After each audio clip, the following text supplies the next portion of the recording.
الحمد لله رب العالمين والعاقبة للمتقين والصلاة والسلام على سيد الأنبياء والمرسلين محمد وآلہ وأصحابہ اجمعین۔ محترم سامعین کرام، اخلاص یعنی کوئی بھی عمل ہو، چاہے وہ چھوٹا عمل ہو یا بڑا عمل ہو، اگر انسان اخلاص کے ساتھ وہ کام انجام دے، اگر سے وہ عمل کتنا ہی چھوٹا ہو، لیکن اللہ تعالیٰ کے ہاں اس کا کتنا وزن ہوگا اور وہ کتنا بھاری عمل بن کر قیامت کے دن آئے گا، اس کا اندازہ ایک انسان نہیں کر سکتا۔ اخلاص کے ساتھ تھوڑا سا عمل بھی اللہ تعالیٰ کے یہاں ترازو اور میزان میں بہت بڑا ہوگا۔ لیکن اگر ہم روزے رکھیں، زکوٰۃ ادا کریں، بڑی سے بڑی عبادت انجام دیں، لیکن اس میں ریاکاری ہو، نام و نمود ہو، اخلاص کا فقدان ہو، تو پھر وہ عمل اللہ تعالیٰ کے یہاں کوئی وقت نہیں رکھ سکتا۔ یہاں تک کہ حدیث پاک میں آتا ہے، اللہ تعالیٰ قیامت کے دن ریاکاری کرنے والے سے کہیں گے کہ اے میرے بندے، تو نے دنیا میں یہ عمل جس کو دکھلانے کے لیے کیا تھا، آج تو اس کا بدلہ بھی اسی انسان سے مانگ لے۔ میرے یہاں ریاکاری کرنے والے کے لیے کوئی بدلہ نہیں، کوئی جزا نہیں۔ میں آپ حضرات کے سامنے انتہائی دردناک قصہ سنانا چاہتا ہوں کہ اخلاص کا نتیجہ کیا ہوتا ہے۔ اخلاص کے نتیجے میں اللہ تعالیٰ کبھی کبھی انسان کو دنیا میں دکھلا دیتے ہیں کہ جو انسان اخلاص کا دامن تھام لے تو اس کا مقام و مرتبہ اللہ تعالیٰ کے یہاں بہت بڑا ہوا ہے۔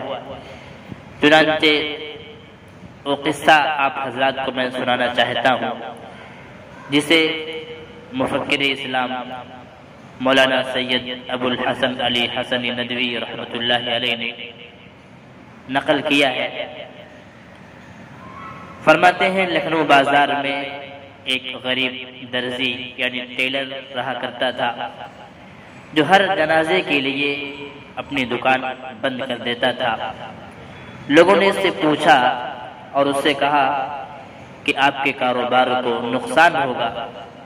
کہنے لگا کہ علماء کرام سے سنا ہوں کہ جو کسی مسلمان کے جنازے پر جاتا ہے، کل اس کے جنازے پر انشاءاللہ لوگوں کا ہجوم ہوگا، یعنی اس کے جنازے پر بھی جب وہ مرے گا، انتقال کرے گا، تو اس کے جنازے میں بھی لوگ دور دراز سے آئیں گے۔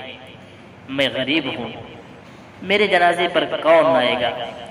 ایک تو مسلمان کا حق بھی ہے، اور دوسرا یہ کہ اللہ پاک بھی راضی ہو جائیں گے، اس لیے میں ہر جنازے کے وقت اپنی دکان بند کر دیتا ہوں اور جنازے کی نماز میں شرکت کرتا ہوں۔ اب آپ کو حیرت ہوگی، آپ حیران و پریشان ہوں گے، حیران ہوں گے۔ اللہ پاک کی شان دیکھیں کہ سن 1902 میں مولانا عبدالحی صاحب رحمۃ اللہ علیہ کا انتقال ہوا۔ ریڈیو پر بتلایا گیا، اخبارات میں جنازے کے اشتہارات آ گئے، لاکھوں کا مجمع تھا۔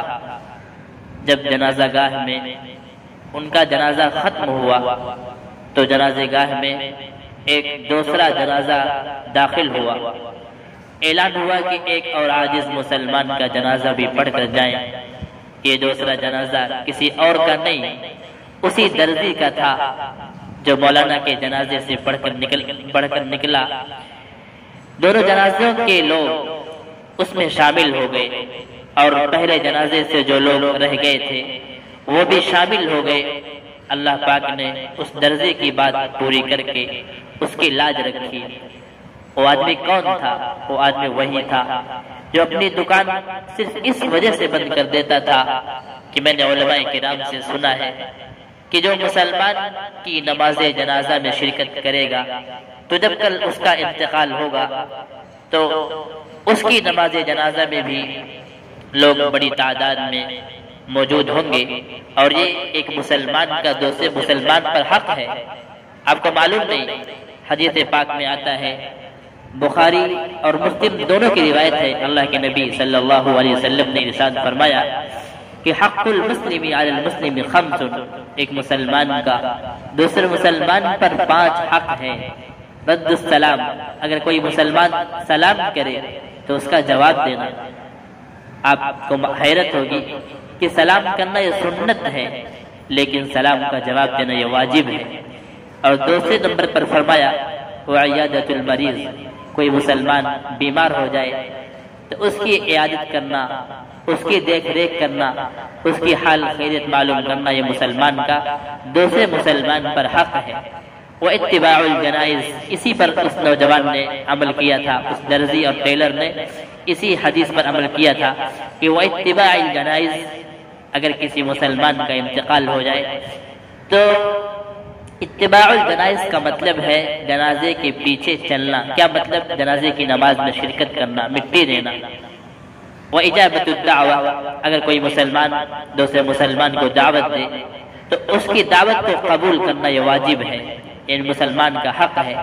وتشمیت العاطس، اور کسی مسلمان کو چھینک آئے اور اس پر الحمدللہ کہے تو سامنے والے مسلمان کو چاہیے کہ اس کے چھینک پر یرحمک اللہ کہے، یہ مسلمان کا مسلمان پر حق ہے۔